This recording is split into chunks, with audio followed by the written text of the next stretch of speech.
Okay, praise God. Hallelujah! God is good! Amen po ba?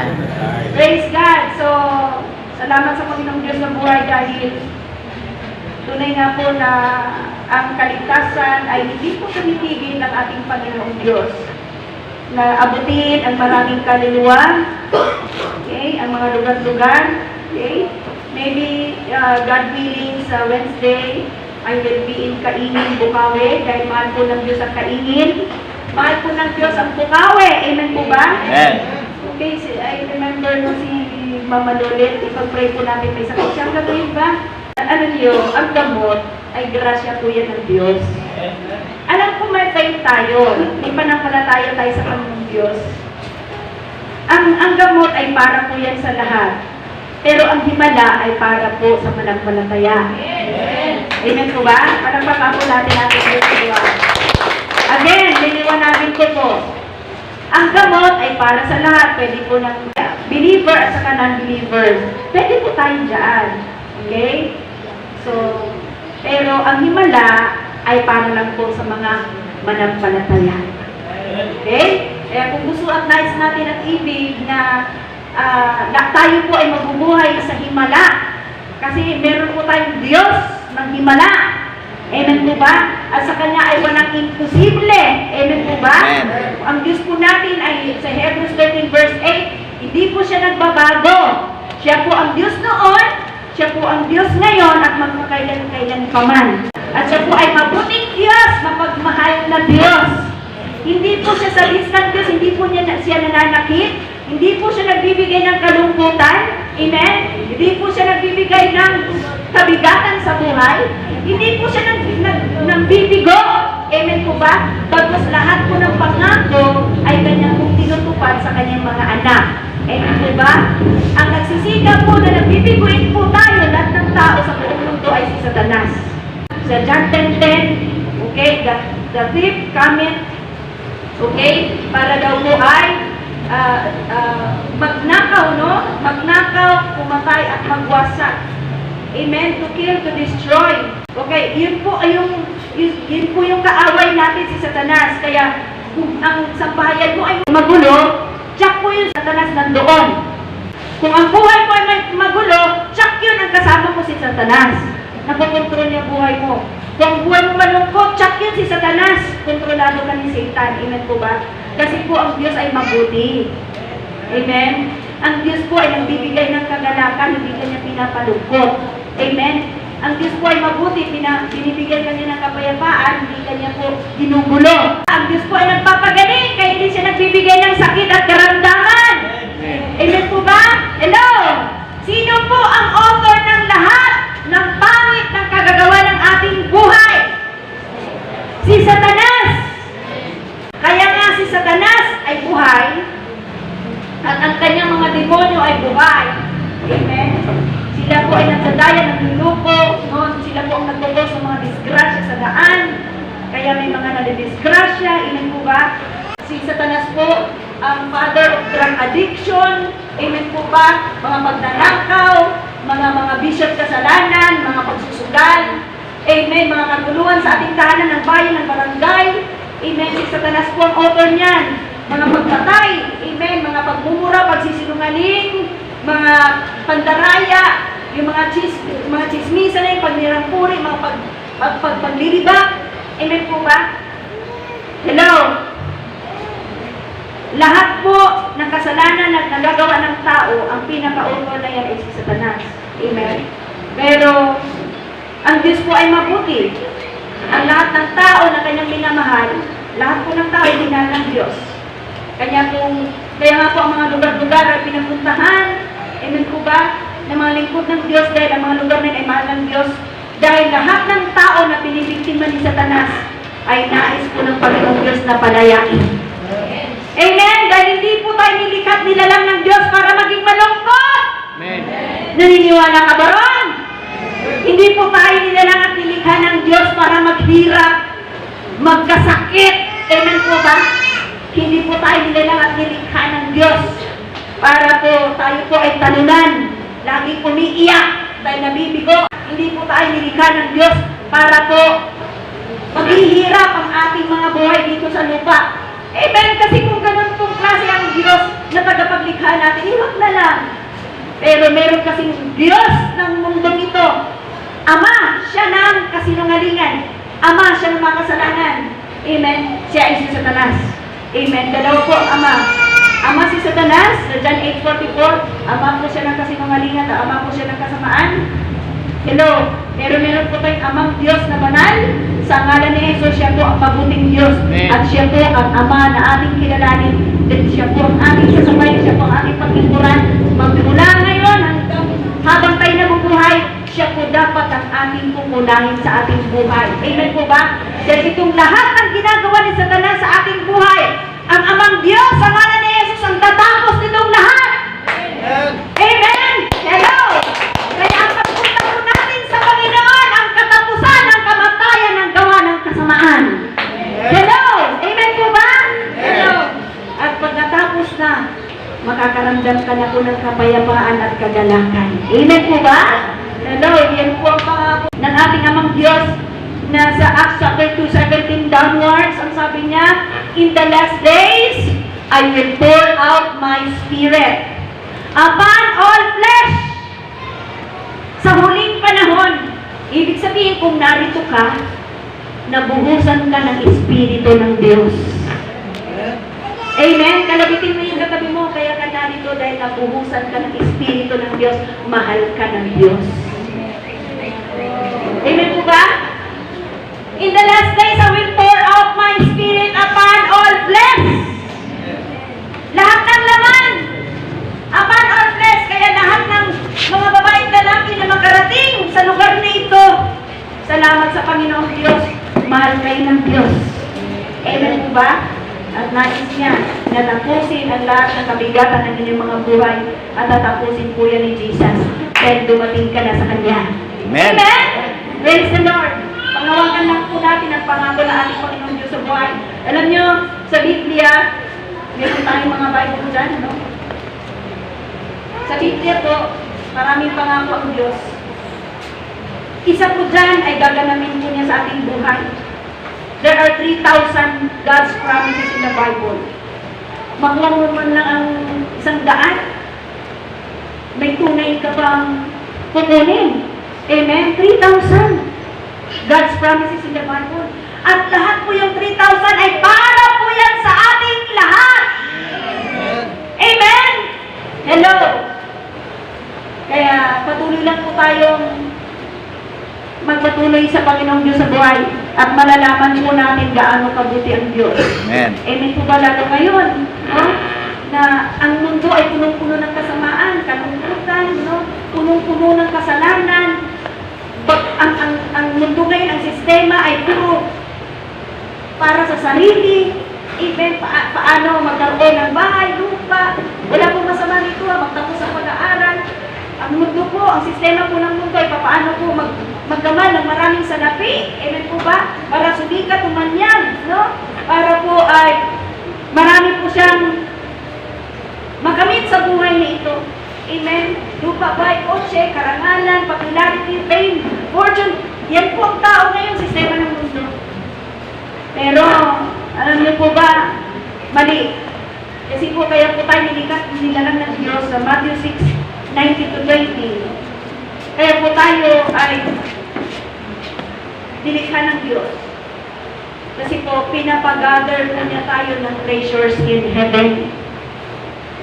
Amen? Sa 19, ang sabi roon, huwag kayong mag-import ng kayamanan dito sa lupa. Bagos, ang mga kayamanan ng panlupa ay merong naninirang tanga, kinakalawang, amen? Inaanay yan, iniipis, kinakain ng mga moth, amen? Huwag daw po yung mga nabubulok ng kinakalawang na natatapos, no? Amen? Huwag daw po yung ating iipunin, iibakin. Kundi gather treasures in heaven. Kung ano daw po yung kayo po ay mag-impok ng mga kayamanan sa langit. Amen? Ang ating pagsamba ay kayamanan na yan sa langit. Amen. Ang ating pagbibigay ng walang humpay, kayamanan po yan sa langit. ang ating pong paggawa ng mabuti, amen, ang ating pong pananalangin, pagtapat sa Diyos, ay kayamanan po yan sa langit. Amen po ba? Yan po ang pinapagather ng Lord sa atin. Kasi po maraming tao ngayon, puro gathering of treasures on earth. Amen po ba? Walang panahon sumamba. Kaya ang palad-palad natin na natin po tayo pag-araw ng linggo. Amen. Huwag natin kalimutan na ang araw ng linggo ay lagi ko sinasabi Lord's Day. Amen. Kaya kung ang araw ng linggo ay Lord's Day, dapat ang mga anak ng Diyos, Leviticus 23 verse 3, ay nasa banal na pagtitipon. Yan po sinasabi ng Leviticus 23 verse 3. 6 na araw kayo magtatrabaho, 6 na araw kayo magtatrabaho, 6. Magugutom ka pa ba yan? Amen. Lagi ko pag sinasabi na yung isang araw pinag-aawayan na maraming preachers kung ano ba talaga, Sabado o Linggo. Pero itong 6 days, hindi nila pinag-aaralan na maraming tambay, maraming tamad. Amen. Hindi nagtatrabaho kaya maraming mahirap sa Pilipinas, sa buong mundo. Amen. So, 6 na araw kayo magtatrabaho. Kung magutom ka, problema mo na yan kasi tamad ka. Hindi ka nagtatrabaho, pa-cellphone ka lang, pa-text ka lang, pa-TV ka lang. Ang daming pwedeng gawin. Hello? Amen. Kung magutom ka, huwag mo sisip, Lord, bakit ganito kalagayan ko? Mahirap ako sa daga. Paano? 6 days ka pinigyan ni Lord kasi hindi ka nagtatrabaho. Kaya ang gabi ang ating mga gawain Amen po ba? Hello? On the 7th day, yan po ay banal na pagtitipon. Ang mga banal ay nagtitipon. Ano po yung mga banal? What do you mean by holy? Holy means free from sin. Na ibig sabihin noon, pinatawad ka na, nilinis ka na. Hello, ang grasya at biyaya ng Diyos na sa iyo na. Amen po ba? Amen. Yan pong ibig sabihin ng holy. Pinatawad ka na, nilinis ka na sa mga kasalanan mo 2,000 years ago. At kung araw na nagpalataya ka sa Panginoon Kristo, hindi ka ng tawad, nagsisisi ka, minanggap mo si Jesus sa puso mo bilang Panginoon, tagapagligtas, at nabagong buhay ka, ikaw po ay banal na. Ikaw talaga ang tunay na santo. You are the living saints. Amen. Hello? Kaya po, pagdating ng linggo, ang lahat ng mga living saints, ang lahat ng mga banal ay magtitipon-tipon. Para saan? Sumamba sa isang banal na Diyos. Amen. Nakikipag-ugnayan sa isang banal na Diyos. Amen po ba? Amen. Ang nag-aaral sa salita ng Diyos upang tumatag, lumakas, at magiging perfect ang ating holiness sa harapan ng Diyos. Amen. Amen? Nalagitin mo yung katabi mo, huwag ka nang mawawala dyan, nasa kinaroonan mo, kinauupuan mo. Amen. Ano po ba natin? Mag-ingat po tayo. Alam niyo, ito lang po, tips ko lang po sa ating lahat. Kapag nakita ng diablo ni Satanas na nag-church ka na, at naglilingkod ka na sa Diyos, gagawin niya lahat ng hadlang sa susunod na linggo para hindi ka makapag-church. Hello? Hello? Kasi ayaw ni Satanas na hihiwalayin kayong dalawa. Hello? Ilang taon ba kayo nagkasama ni Satanas? I mean, ilang taon kang nagkakasala, ilang taon ka nagmura, nagsinungaling, nagchismis, maraming kang galit po, tampuhin na nakit, sugarot ka. Hello? Marami kang ginawang kasalanan sa buhay mo, nakatago, nakalihim mo, nahaya. Lahat ng kasalanan ginagawa mo, ibig sabihin si Satanas yung kasama mo. Ngayon, ayaw ni Satanas, nahiwalayan mo siya. Amen? Mga kapatid ko, ang gawin mo, paninindigan mo, ano man ang mangyari. Kapag linggo, huwag kang mawawala kasi yun yung gusto ng Diyos at ipagtatanggol ka ng Panginoong Diyos kay Satanas. Hello? Amen? Kaya nga po ilang months na sila, taon, minsan, no? Pero, sumasamba pa rin naman sila, kaso lang nawawala. Kasi nga, si Satanas talaga eh. Pero ang panawagan po natin, ang sabi po ng Matthew 6:33, anong sabi doon sa Matthew 6:33? Ang favorite verse ng Jesus My Life. Seek ye first the kingdom of God. First, ang kingdom of God and His righteousness. No? Seek ye first the kingdom of God and His righteousness. Mabuhay na po tayo doon sa kalooban niya, sa nais at ibig niya. Amen. Yan lang po gagawin natin eh, sa buhay bilang tao. Ito lang po. Una, sa puso mo, sa isip mo, si Jesus, ang Diyos. Amen. Amen. Na ibig sabihin, pag una si Jesus sa'yo, ibig sabihin, sinisikat mo talaga na kahit anong mga pagsubok at lang sa Satanas ay makakarating ka ng linggo. Amen? Amen. Hello? Sige first, the kingdom of God and His righteousness. Alam nyo? Yung kung pinagkaabalahan, pinagkabalisahan, no, nag-alala na babahala ang maraming Kristiyano. Alam nyo, pag inuna lang natin ang Diyos, ang kanyang kalooban, ang kanyang nais at gusto at ibig na ating gawin sa buhay natin, alam nyo, nandito sa dulo eh. Nandito, and all these things shall be added unto you. Maraming tao ganito ginagawa. Nagpaka-Diyos sa buhay, nagpaka-Diyos sa buhay. Hello? Sila ang nagiging provider ng pangangailangan nila kahit linggo. Binigyan naman sila ng 6 na araw. Sa bagay, hindi natin masisi, hindi naman kasi tayo namulat eh. Sa ating minabistang reliyon, okay na yung pupunta ka roon, nakaduhod, pagkatapos, uwi na. Hello? Hello? Kulang po yun. Kulang po. Ang gusto ng Panginoon, yung 7th day, there are 24 hours in 7th day. Amen po ba? Yung 24 hours na yan, ay para po yan sa Diyos. Hindi lang po 15 minutes sa Diyos. Kaya nga dapat hindi tayo naiinip kapag nasa church tayo. Dapat po natin laging sabihin sa ating sarili, yung 6 days para kay Lord yun. Ngayong ikapitong araw, 24/7, dapat ito sa Panginoon. Ano mang mangyari, matagal man ang gawain o hindi, matapos man na mabilisan o hindi, dapat di ako mainip. Hello? Kasi nakakaya naman sa Diyos. Para sa Diyos yan eh! Yung ikapitong araw, yung Sunday na yan ay para sa Diyos. Huwag mong kunin. Huwag kang mag-alala, huwag kang malikot. Mag-behave ka lang kay Lord.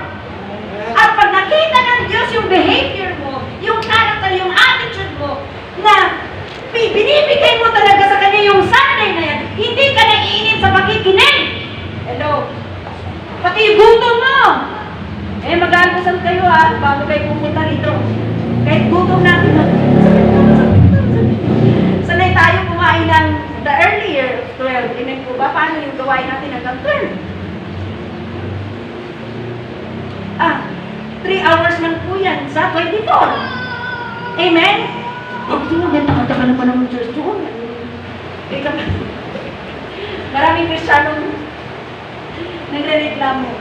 Pero dapat po natin i-immunize, i-register, i-sink in sa ating mga puso't isip na kahit natatagalan ang gawa ng Panginoon, sumusobra na kay 30 minutes, gano'n. Titiisin mo lang yung gusto mo, lilipas din yan. Amen? Ako nga ang last meal ko, kagabi, 5:30, kakain ako mamaya. Kasi I dedicate myself into fasting. Kasi, alam nyo, ang pagpa-fasting ay humility po yan. Amen. Hello? Pagpapakumbaba ko sa Diyos. Hindi ko pinapahirapan yung sarili ko na ginugutom ko. Hindi ako nakakaramdam ng gutom in 24 hours. Kasi po may Diyos. Amen. Palakpakan po natin. Ngayon, kapag Monday, wala akong fasting, 9 o'clock, nanginginig ako sa gutom. Sabi ko, may Diyos talaga. May Diyos talaga. Bakit? Pag nagpa-fasting ako 24 hours, hindi ako nagugutom. Hello? Wala, hindi sumasakit ang tiyan ko. Pero pag hindi ako fasting, nanginginig na. Naghanap na akong pagkain kasi hindi ko kaya. Diyan pa lang malalaman natin na mayroon tayong Diyos. Hello! Nakontrolado ng Diyos ang lahat sa buhay mo. Pati tiyan mo. Amen? Palakpakan po natin. Praise the Lord. Bago pa po mag-start, di ba ako nag-start ha? Sa ating topic, that's the number 8 of fruit of the Spirit, meekness. Ipagpatuloy po tayo ngayon. Pero alam po dun sa ating mga bagong kapatid, liliwanagin lang po natin ang kalagayan po natin bilang tao dito sa mundo. Ang ating pong alam, all men are not the children of God. All men, ibig sabihin ng men, plural. All men, okay, are not the children of God. Lahat ng tao daw po dito sa mundo ay hindi po siya anak ng Diyos. Lahat ng tao tayo, hindi po anak ng Diyos. And God is not the Father of all men. Ang Diyos daw po, na may gawa ng langit at lupa, Diyos po ni Abraham, Isaac at ni Jacob, na ating pong sinasamba ng Jesus is my life, okay, is not the Father of all men. Hello? We see the difference? All men are not the children of God, and God is not the Father of all men. Kasi, kung tayo po ay magkamali sa pag-unawa nito, na ang preacher po ay magkaroon po ng confusions, ang mga preachers. Dapat po natin malaman sa ating katayuan bilang tao na hindi pala tayo, lahat pala ng tao dito sa mundo, kahit sumasamba, kahit may relihiyon, hello, ay hindi po lahat ay anak ng Diyos. At ang Diyos ay hindi po ama ng lahat. Amen? Amen. Kasi, paano siya magiging ama ng mga sinungaling? Paano siya magiging ama ng mga kalapura? Hello? Paano siya magiging ama ng mga sugarol? Mga espiritista, mga mananawas, mga butaki, mga naniniwala sa anting-anting, lahat po yan sa Diablo. Kasi nandito po yan sa Bible eh. Amen? Eh, sinasabi ko nga po, kapag nakarating tayo kay Kristo, magkaroon tayo ng kalayaan kasi ito po mabubuksan ng ating buhay dito. Alam niyo kung bakit maraming sakit at karamdaman, marami po mga kahirapan, pagtitiis, pag-away-away, kaguliwan, walang kapayapaan ang mundo. Dahil, ang sabi sa Romans 3, verse 9, ang lahat ng tao ay nasa kapangyarihan ng kasalanan. Kasama ka ron nung hindi ka nang palataya kay Kristo.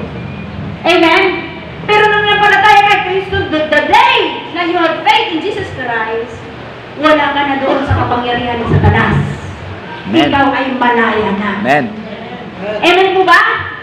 So, Amen. sabi roon, kaya nga po, nasabi ko, dahil ang lahat ng tao ay nasa kapangyarihan ng Satanas, dahil wala pa po eh. Walang matuwid, wala kahit isa. Si Kristo lang po ang matuwid. Amen po ba? Si Christ lang talaga. Eh para magkaroon ng maraming matutuwid, kailangan si Kristo ay mag-alay ng kanyang dugo sa cross. Amen po ba? At sino mang sumampalataya sa Kanya ay mapapalaya sa maraming kasalanan, sa kapangyarihan ni Satanas. Amen po ba? And 2,000 years ago, it is finished.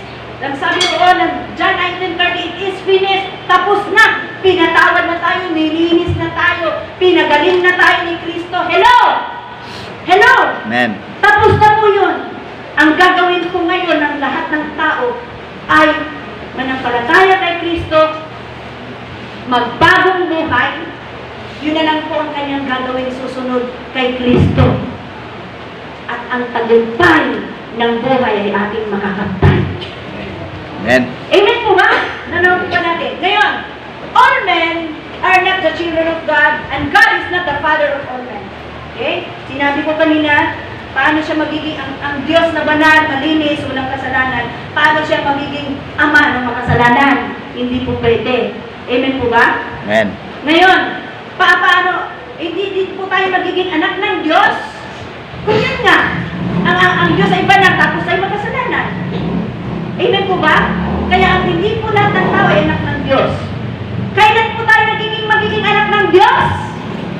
John 1:12. Ang sino mang nananalig at tumanggap. Hello? Kanino? Kay Jesus Christ. Ha? Kay Jesus Christ. Ang sino mang mananalig at tumanggap kay Jesus Christ ay pagkalooban niya na magiging anak ng Diyos. Amen. Doon ka lang magiging anak ng Diyos. Amen? Kaya hindi lahat magkakapatid. All men are not brothers. Hindi lahat. Merong pagkakaiba. Amen po ba? Pag nananalig ka kay Kristo Jesus, nanampalataya kay Kristo Jesus, ano ba yun? Ano yung sabihin nyo nananalig? Madali pong sabihin, nananalig ako. Pares-pares lang yan, relihiyon. Amen? Nananalig ako, naniwala ako. Iisa lang Diyos yan, parehas lang din po yan. Ano ba ibig sabihin mo? Ano ba ang dapat pananaligan mo? Ano ba ang dapat panampalatayanan mo sa buhay na ito? Na manampalataya ka na si Jesus ay binigay ng Amang Diyos upang mapako sa krus at bayaran ang mga kasalanan mo. Hello? Amen. Amen po ba? Manampalataya ka na ang kasalanan mo ay binayaran na ni Jesus sa cross. Amen? Tapos na, malinis ka na 2,000 years ago. Malinis ka na, pinatawad ka na. Ang gagawin mo, panampalatayanan mo. Maniwala ka na pinatawad ka na, nilinis ka na. Kaya ngayon, kapag nasa Panginoon ka na, lalakad kang may kalinisan sa buhay dahil nilinis ka na ni Kristo Jesus. Hello? Pero take note, marami pa rin so-called Christians tinanggap na si Jesus, nanampalataya na kay Jesus, pero tuloy-tuloy pa rin sa kasalanan. Alam niyo mga kapatid ko, huwag natin gawin yung Jesus My Life Family. Bakit? Pinako natin ulit sa cross si Christ. Hello? Maraming Kristiyano, palihim gumagawa ng kasalanan. Kahit hindi ka nakikita ni pastora, ni brother, o ni kapatid, sino pa man, kitang-kita ka ng Diyos. At ikaw mismo, hindi mo madadaya ang Diyos dahil ikaw mismo ang mag-a-account at ikaw mismo magsasuffer ng consequences. Praise God, palapakan po natin yung dito buwan. So mga kapatid ko, once na nanalig ka kay Kristo, nanampalataya kay Kristo, yung ginawa niya sa cross, at lahat ng sinasabi ni Jesus Christ sa Biblia, paniwalaan mo! Yun, at ipamuhay mo! Yun ay magiging anak po tayo ng Diyos. Palakpakan po natin si Diyos. Yun lang, basta anak ka na ng Diyos. At pagka-anak ka na ng Diyos, syempre, ang Diyos mo banal. Amen? Malinis. Ang tatay mo banal eh. Dapat, magpakabanal ka na. Mabuhay ka ng may kalinisan. Amen? Yung mga sinasabi mo, pawang mabuti na. Hindi ka na nagmumura, hindi ka na nagsisinungaling, hindi ka na nagsichismis, hindi ka na nanlalait, hindi ka na nagbibitaw ng mga bad words, mga mahalay na words. Amen? Dahil anak ka na ng Diyos, malinis ka rin.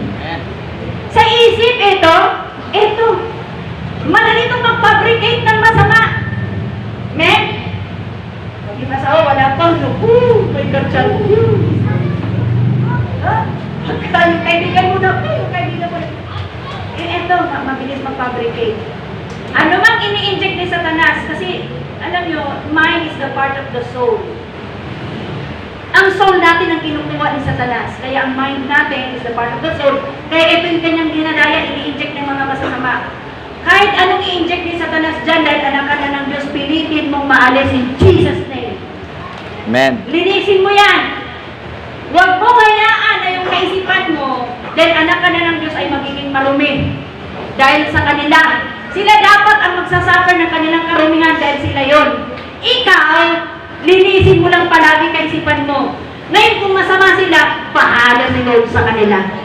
Amen mo ba? Amen. Lagi mong ibigin yung sarili mo next to God. Amen po ba? Alam nyo, ito na-check ko eh. Pagkinig ko lang sandali. Ang pinakadakilang utos ng Diyos ay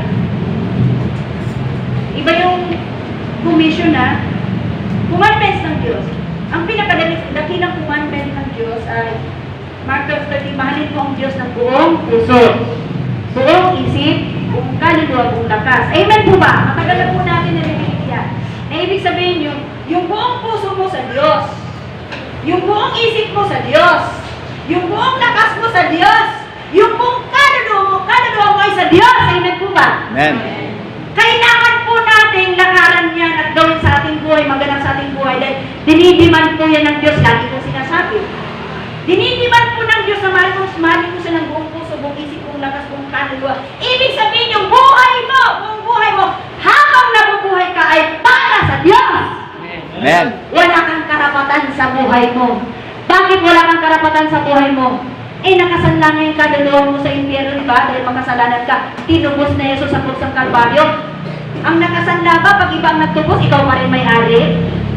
Hindi na po, di ba? Ang nagmamay-ari na po ng ating kaluluwa, hello, ay ang Panginoon Jesucristo na. Ng ating buhay ay si Jesus na. Amen po ba? Nililiwanag ko lang po, matagal na pong panahon niya na sa Biblia. Hello, na may-ari ng ating mga buhay, 2,000 years ago, o kahit hindi 2,000 years ago, from the very beginning of life, ang may-ari talaga ng ating buhay ay ang Diyos. Dinagaya lang tayong Satanas. Kinukuha niya ating buhay, dinadaya niya, kinukontrol niya. Amen po ba? Pero 2,000 years ago, lahat ng pandaraya ni Satanas ay natapos na. Nililiwanag ko lang po. Amen po ba? Amen. Kaya alam niyo po ba, kung ating pong pag-aralan ng malalim ang Biblia, please read your Bible day and night. Kung ating pong pag-aralan ang Biblia, wala na po tayong karapatan sa ating buhay Kristiyano. Hello? Kung ikaw ay manampalataya na ni Kristo, kung ikaw naniniwala, 2,000 years ago na ginawa ni Kristo yun, naniligtas ka, magmula nung araw na yon, wala ka ng karapatan sa buhay mo. Dahil tinubos na ni Kristo ang nakasanlang kaluluwa mo ang buhay mo. Siya na ang nagmamay-ari, hindi ikaw. Tandaan mo yan. Hello? Kaya hindi ka malayang magdesisyon kung anong gawin mo, kung saan ka pupunta pag Sunday. Hello? Kung anong gagawin mo, sasabihin mo, isipin mo, hindi ka na malaya. Dahil ang buhay mo ay kay Kristo na. Kung yan ay na-recognize mo, hindi recognize natin. Amen po ba? Amen. Hello? Ang buhay ko ay hindi pagmamay-ari ng tao, ng asawa ko, ng kamag-anak ko, kung sino pa man. Ang buhay ko ay pagmamay-ari ni Kristo. Kaya wala silang karapatan na kontrolin ang buhay ko na hindi paglilingkuran ng Diyos. Amen. Nanood mo ba natin, church? Magmula nung nakarating ka kay Kristo na nakakilala sa katotohanan, nanampalataya ka kay Kristo, ang buhay mo ay pagmamay-ari na ng Diyos. Amen. Kaya sino ang kukontrol sa'yo para hindi ka maglingkod, hindi ka sasamba? Ano? Hindi ka gagawa ng mabuti, tuturuan ka ng kasalanan, wala silang karapatan. Then ang buhay mo ay hindi nila pagmamay-ari. At you must decide na wala silang karapatan sa buhay mo. Ang Diyos ang may karapatan at ikaw ang mag-decide niyan. Okay, ito po yung pangalawa. Next to, love the Lord with all your heart, soul, mind, spirit.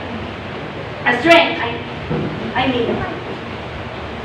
Mahalin mo ang kapwa mo, tanda na, gaya ng iyong sarili.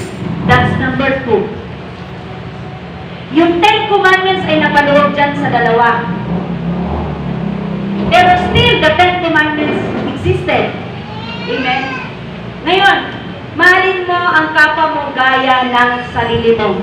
Na ibig sabihin, bago mo mahalin yung kapwa mo, minahal mo na sarili mo. Nanaw ba natin? Kasi nga, tingnan nyo yung pagkasalansa ng salita. Mahalin mo ang kapwa mo gaya ng sarili mo. Ibig sabihin, bago mo minahal ang kapwa mo, minahal mo na sarili mo. Amen? Na ibig sabihin po na mahalin mo ang kapwa mo gaya ng sarili mo. Mahalin mo next to God ang sarili mo. Hello? Na huwag mong pabayaan ang sarili mo sa Diyos. Hello? Hello? Minsan, napapabayaan natin ang mga sarili natin. Kagaya dito, marami tayong kapatiran wala ngayon. Kasi kahit linggo nagtatrabaho, dahil kailangan sumuport. Walang masama na tumulong. Amen! Tutulong tayo kasi mag-Kristiyano tayo eh. Amen po ba? Nasa atin ang Diyos, kailangan natin gumawa ng mabuti tumulong. Pero ang masama, nakalimutang unahin ang sarili sa Diyos. Nanaw mo ba natin mga kapatid ko? Amen. Mahalin mo po ang sarili mo sa Diyos. Kung minahal mo ang sarili mo, ganun din ang kapwa mo. Kung mahal mo ang sarili mo sa Diyos, mahalin mo rin ang kapwa mo sa Diyos. Hindi yung pinipid mo lang sila sa pangailangan, hindi naman tayo Diyos para hindi na ubusan. Dapat dalhin mo sila sa Diyos kasi ang Diyos hindi po na ubusan ng kayamanan. Amen. Amen! Hello? Ganyan po ngayon namamali ang maraming tao. At sino ang pinaka-author dyan? Kasi naawa ko eh. Yung mga kapatid ko, yung tatay ko, yung nanay ko, yung mga... Ang aking pamilya, walang trabaho, may sakit, may karamdaman. Uy, salamat sa Diyos yung puso na yan, puso ng Diyos yan. Pero ingat ka, huwag kang magkamali na yung sarili mo sa Diyos ay hindi mo bababayaan. Is it clear? Naniwanag po ba? Amen. Alam nyo, ito lang po yung nagre-reveal sa akin. Itong huli lang. Di ba hindi ko naman usually sinasabi yan? Pero ngayon sabi ko, parang, sabi ko kakaiba itong revelation ni Lord sa akin. Hindi ko pala dapat pabayaan ang sarili ko sa Diyos kahit iniintindi ko yung iba. Amen. At hindi ko pababayaan na hindi ako maligtas dahil sa kapwa ko. Amen. Hello? Kaya nga, pagdating sa kaligtasan, kanya-kanya tayong kaligtasan, hindi yung grupo. Hindi ko grouping sa kaligtasan. Ikaw lang din ang magliligtas din sa sarili mo sa pamamagitan ng pagsunod mo sa Diyos, panampalataya mo sa Diyos. Kaya huwag daw po natin kalimutan next to God ang ating sarili. Safety po natin na hindi po tayo mapapahamak ang ating kaluluwa dahil sa pag-iintindi po natin sa ating mga mahal sa buhay na hindi naman sumasama sa ating kay Lord. Hello? Hindi sila sumasama? Pabigat pa? Tapos ito, ikaw? Nadidihado yung kaligtasan mo? Parang mali. Ha? Kung ako, ikaw, kapatid ko, nanay ko, tatay, tara kay Lord. Hello? Para ganahan naman akong suportahan ka. Eh kung hanggang support na ako, tapos nagpapasaway ka pa? Ay, wag na. Maglingkod na lang ako sa Lord. Kasi pinapamahal ng Diyos ang sarili ko. Pati kayo. Amen. Huwag ako magkamali na mahalin ang sarili ko. Una ay sa inyo. Amen po ba? Amen. What a great, ano nyo, salamat sa Diyos yung papahayag ng Diyos ang Jesus my life. Ang ibig sabihin, huwag natin pabayaan ang ating mga sarili sa Diyos. Yan. Yung ating mga asawa, maglalambing, yung ating mga anak, may party tayo ngayon, ganyan, mayroon tayong lakad, kailangan, anak ko, nanay, tatay, kapatid ko, asawa ko, church ngayon, hindi pwede. Kasi dininiman ng Lord na mahalin ko siya ng buong puso. Eh kung yan, magagalit, eh magalit ka na, huwag lang ang Diyos. Amen. Kaya po ba? Amen. Palagpagan po natin sila. Pagdating po natin sa ating kaligtasan, pagsunod sa Diyos, kailangan po ang Diyos ang masusunod. Amen. Marami po akong karanasan sa buhay. Minsan pamilya ko, hindi ko napalagahan. Minsan nagtatampo ang pamilya ko sa akin, mga anak ko. Oh, hanggang ngayon nga, na-register sa kanilang kaisipan na buti pa rin sa church, bigay ako ng bigay. Pero noon pa, buti pa, bigay ako ng bigay, panahon ko na sa church, hindi nila ako naintindihan. Pero wala akong ginawa kung mahalin sila. Amen? Ganun lang talaga eh. Kasi, kailangan mo na silang mahalin dahil di ka nila naintindihan. Amen po ba? Amen. Ano ba sinabi ni Jesus Christ nung nakapako siya sa cross? Nung, di ba? Yung hinampas siya, nilatid ko siya. Amen po ba? Binugbog siya, dinugaan. Wala pang mga toothbrush. No? Aga-aga sa walang toothbrush. Ini-slap ni Jesus Christ yun. Pero, nakapako si Jesus Christ. Di ba, ang sabi niya, Father, forgive them. For they do not know what they do. Yung mga hindi nakakaintindi sa atin, nananakit sa atin, hingilan po natin sila ng tawad at mahalin. Amen po ba? Amen. Be like Christ. Si Christ ay ganon. Dapat ganon ka rin. Yung mga mapupulit mo kapitbahay, kamag-anak, katrabaho, panegosyo, sino pa man yan, KKK na yan. Pag ganon sila, di ka naintindihan sa ginagawa mo, enjoy ka naman dito. Hingin ang tawad sa Diyos at mahalin lang sila. Yan lang ang papel natin sa buhay. Amen. Huwag tayo lumagay sa kalagayan ng Diyos na hatulan sila. Hello? Amen? Huwag tayong lumagay. Ipanalangin sila na kahabagan ng Diyos na yung naunawaan mo ay maunawaan nila kasi hindi nga nila naunawaan ang kanilang mga sinasabi. Amen po ba? Amen. Huwag tayong lumagay na hatulan sila dahil hindi po tayong tagahatol. Ang Diyos po ang humahatol. Amen? Kagaya namin mga preachers, hindi kami pwedeng humatol. Kasi ang Diyos lang pwedeng humatol. Hindi ka pwedeng lumagay sa papel ng Diyos. Amen? Amen po ba? Amen. Kung dinawagan mo yung pag-ibig mo, pag-unawa. Amen. Pag lumagay ka sa ganon, ay payapa ang buhay mo. Amen. Ay mabubuhay ka ng matagal. Hindi ka magkakasakit, payapa eh. Amen. Ang sabi ko, napungan Proverbs eh, ang tiwasay na kaisipan ay mabuti sa katawan. Amen. Ang tiwasay na kaisipan, pag tiwasay ito mapayapa, magaan, mabuti daw po sa katawan. Eh dapat ititiwasay po natin lagi ang ating kaisipan. Okay, sorry pala sa inyo, kasi ito'y kalooban ng Diyos kung bakit ganito. Okay, so, all men are not brothers, and God is the Father of all men. All men are just the creatures of God. Lahat po ng tao ay nilalang ng Diyos. Nilalang lang. Pero hindi po lahat ng tao ay anak ng Diyos. Amen? So, you see the difference? Dapat pagkaliniin po natin yan, unawain po natin matigil ang ating kalagayan sa harapan ng Diyos.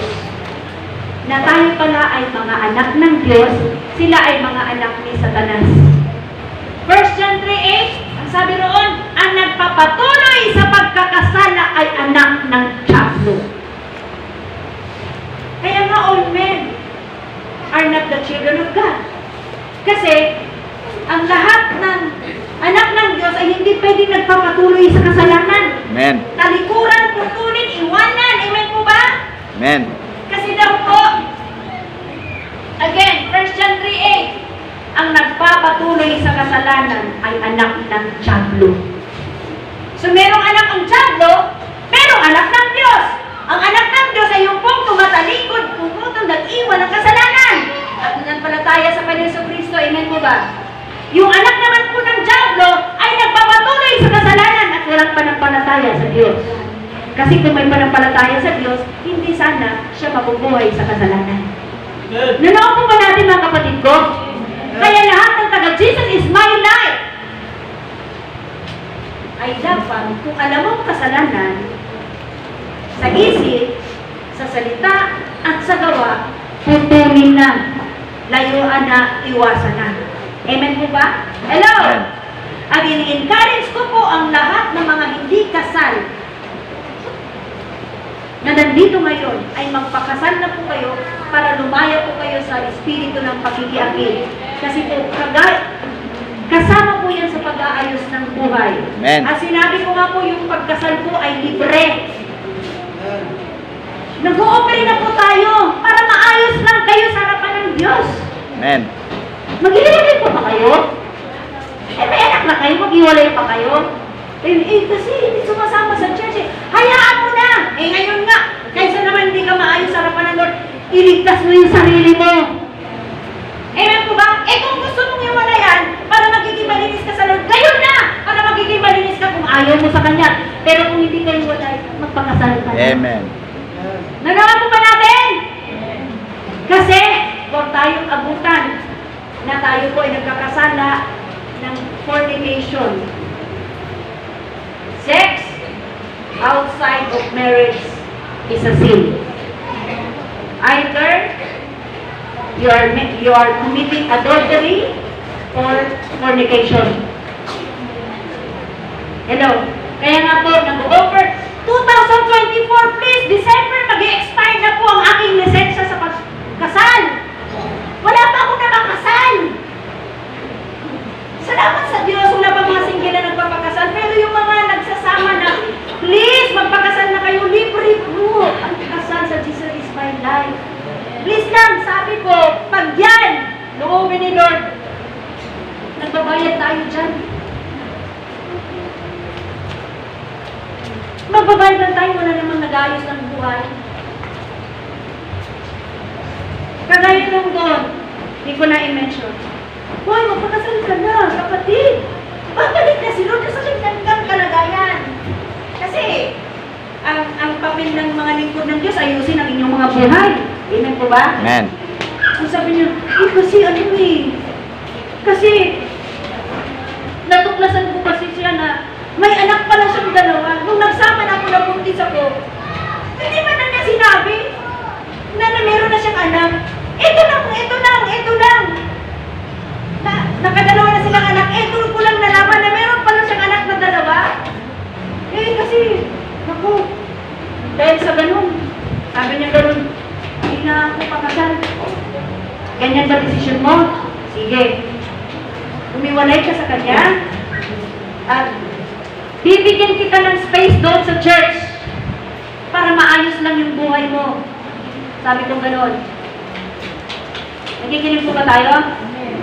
Iwalayin mo na ngayon kinakasama mo para anytime maabutan tayo ng kamatayan at anytime babalik si Jesus Christ, wala ka sa kasalanan. Amen. Nanawa niyo po ba kami? Mga lingkod ng Diyos? Our heart, aming mga puso ay puso ng Diyos. Ngayon, pag hindi kayo iwalay, kahit ganyan siya, para na lang sa sarili mo. Kung ganyan siya, ganyan naman talaga siya eh. Ano yan, habang panahon, ganyan siya eh. Pag-iisip ka pa rin. Dalawa ng anak ninyo, di pa rin yung sarili mo, iligtas mo. Sige, pag-isipan ko.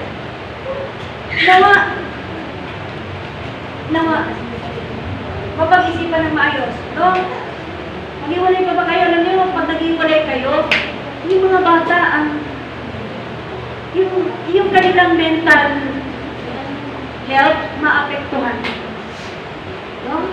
Ay, sabi ko nga sa anak ko, Steve, yung anak ko, mahalin mo yan. Kasi bakit? Di niya alam ngayon na yung mami niya, kahit nasa Singapore, hindi pala kayo talaga. Ang alam niya, ganun kayo talaga. Kayo lang kayo dalawa. Pero darating ang panahon na yung anak mo mamula, na yung meron talagang mga magulang na nagsasama, na-escortan yung sa stage, yung mga anak niya, bakit wala yung nanay ko, tatay ko lang? Di ba, magsa-start na po ang kanyang breakdown ng kanyang mental. Kawawa mga bata, amen? Pero hindi ko naman sinasabi na kaanak ka, magpakasal ka na. Kung hindi mo talaga mahal, humiwalay ka na dyan para maging maayos yung buhay mo. Kasi meron naman talagang napilitan na makisama dahil nabuntisan. Kahit nabuntisan ka, hindi mo naman mahal, hindi ka nagmamahalan para lang sa bata maghiwalay na lang kayo kasi ang kasal binubuo yan na nagmamahalang lalaki at babae. Amen. Hello? Amen? Ayan nga, tinatanong ko sa mga kinakausap ko, mahal mo ba siya?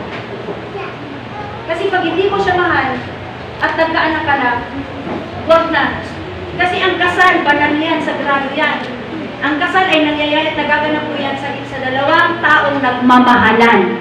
Amen? Amen. Pero merong nagpakasal na hindi nagmamahalan dahil sa ganun, no? Para makuha yung mana, di ba? Wrong motive, balang sa kanila. Pero tayo, kung nagmamahalan, pagkasal na. Pag hindi mahal, huwag nang ipilit ang sarili, wala yan na. Kasi, alam mo sa buhay, meron talaga tayong nakatak ng mga life partners. Kahit nakailang anak ka dyan, okay lang! Pag hindi mo mahal, huwag mong pilitin kasi bakit? Hindi mo mahal, sasaktan mo lang yan. Ang emosyon. Hindi mo yung kayang saktan sa kamao. Pero yung mga salita mo, puro tusok sa puso niyang espada. Habang buhay ganyan, huwag na. Maawa ka sa lalaki, maawa ka sa babae. Eh, dito ba? Pag hindi talaga mahal, huwag nang pilitin magpakasal. Humiwalay para magiging maayos ang buhay. Amen? Amen. Maliwanag po ba? Kung magpapakasal, kung nagmamahal ang Diyos. Amen? At kahit may mga anak pa yan, tumahan mo pakasalan mo para magiging maayos kayo sa harapan ng Lord. Nalaman po ba natin mga kapatid ko? Saan na tayo napupunta, no? Ano ba ito? Saan tayo napupunta? Praise the Lord! Pero, meron po ba tayo naunawaan sa araw na ito, mga kapatid ko? Before I will close. So, before I will close, i-confirm ko lang, sabihin mo sa katabi mo, huwag ka nang mawawala dyan sa kinaupuan mo, ha? Sabihin mo, Amen. Jesus loves you. Wala sa puan mo, ha? Amen. Jesus loves you. Praise God. Hallelujah. Palakpakan po natin ang Diyos. So, mga kapatid ko, before I will close, siguraduhin po natin na sa araw na ito, siguraduhin natin na talagang anak na ba tayo ng Diyos.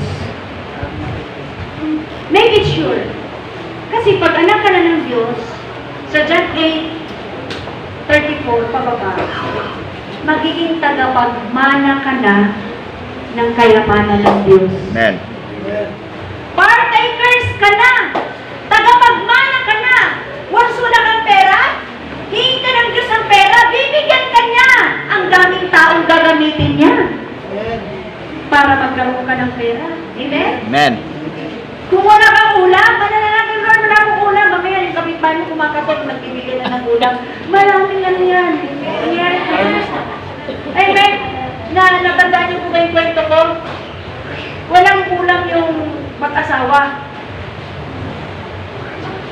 May nanalangin walang ulam. Nalangin siya sa liya. Lord, wala kayong ulam. Wala talaga, Panginoon Diyos. Kanina pag umaga, wala talaga kami ulam. Wala kami, Panginoon Diyos. Eh, merong asawa na nag-away. Away silang dalawa. Ikaw kasi, ganyan.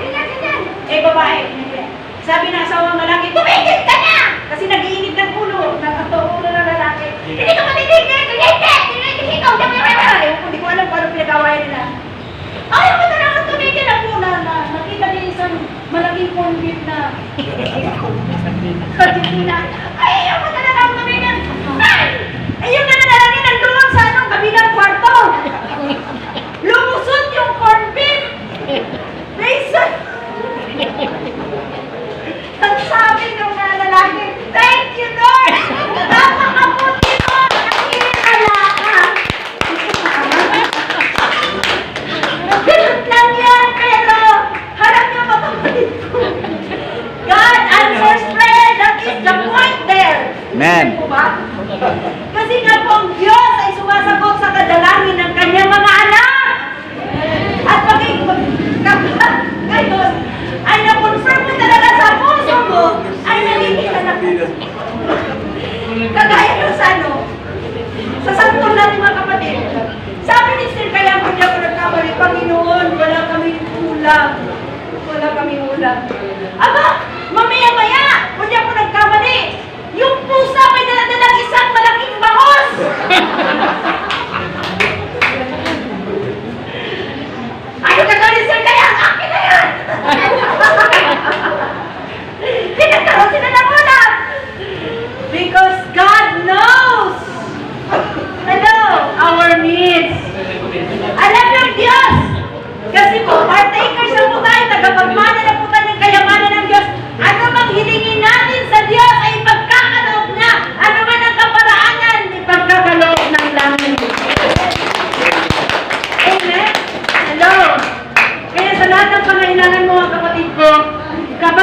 na sa Diyos, ipagkakaloob niya yan. Amen po ba? Amen. Hello, walang imposible sa Diyos. Last na lang, para magiging tayo yung ating. Again, i-refresh lang po natin para sa ating mga ibang kapatid na hindi nakakala. Nung nag-close ako ng aking clinic laboratory, wala kaming daan. Di ba? I-refresh ko lang po, walang daan. Sabi ko, Panginoon, nanalangin ako ng maliit na bahay. Binigay nga ni Lord, maliit. Kaya pag humingi kay Lord, malaki ha? Kasi ang hindi ko kay Lord, Panginoon, huwag lang ako mangupahan. Napakahirap mangupahan. Sayang yung 2.5. Yan pa kami sa all. Sayang yung 2.5, Panginoon. Bigyan niyo po ako ng bahay kahit maliit, Panginoon, para hindi na po ako mangupahan. Oh, maliit kayo, binigay 21 square meter. Sabi ko, ay, binigay ko ni Lord, pero maliit. Kasi yun po aking dalangin. Kaya pag nag-pray tayo, malaki. Kasi yun po magkakaloob ni Lord. Amen? So, ngayon ang problema, yung nagbenta sa amin, yung dinadaanan namin kasama ko na sa titulo nila. Eh, wala na akong trabaho. Kasi nga, mag-full time na ako sa Lord.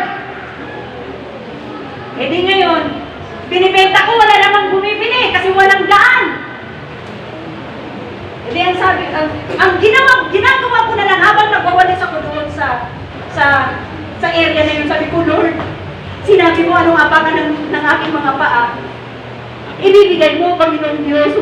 Wala imposible sa inyo kahit hindi ko alam anong gagawin. Pero, Panginoon, wala kaming daan. Panginoon, alam mo po ang gagawin mo. Hindi na bibenta dahil walang daan, walang bibili dahil nasa makipag nga na walang bibili, Panginoon. Siguro wala silang pera. Panginoon, pero alam mo ang gagawin mo sa buhay ko dahil lingkod mo ako.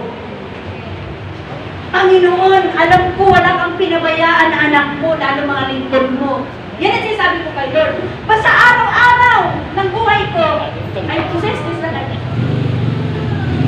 Alam niyo, hindi nagtagal. 2015 ako nag-close. 2015. Diba? 2018 yata. O ilang taon na. Abay, nabili namin yung ito ba sila magbigay? Hindi lang daan ang kanyang binigay. Pati yung kapitbahay na lupa, binigay ni Lord. Ganun siya. Ganun siya. Magbigay the best. Amen. Kasi anak ka ng Diyos. Daan lang ang hinihingi ko. Pero, pati yung kapitbahay, yung lupa na yun, binigay ng Lord. Sino? Gaano ka buti ang Panginoong Diyos? Kasi, anak tayo ng Diyos. At pag anak tayo ng Diyos, we are blessed. Tayo ay nakaparada sa mabubuting bagay. Hello! Kaya kalabitin yung katabi mo, manatili kang anak ng Diyos at manatili ka sa kinaupuan mo. Amen. At kung meron na po tayo mga naranasan yung mabubuting bagay, pauna lang yan, marami pang mabubuting bagay ang ipagkakaloob ng Diyos. Amen? Magpakaanak ka lang ng Diyos talaga. Gampanan mo lang ang pagiging anak mo ng Diyos. Hello? Huwag kang paminsan-minsan anak ni Satan. Kasi may Kristiyano, may mga Kristiyano, anak siya ng Diyos ngayon. Pero Monday to Saturday, anak na siya ng Diablo. May ganon. Opo. It's not a joke. Bakit? Nag-praise the Lord siya pag Sunday. Pero pag Monday up to Saturday, erase the Lord. May ganon. Pero kung pagbutihan mo ang pagiging anak mo ng Diyos, naku, talaga naman, purihin ang Panginoon, walang imposible sa Diyos. Amen. Lahat ng panalangin mo, tutugunin ng Diyos. Amen? Hello! Lahat po tayo tumayo sa Panginoon Diyos.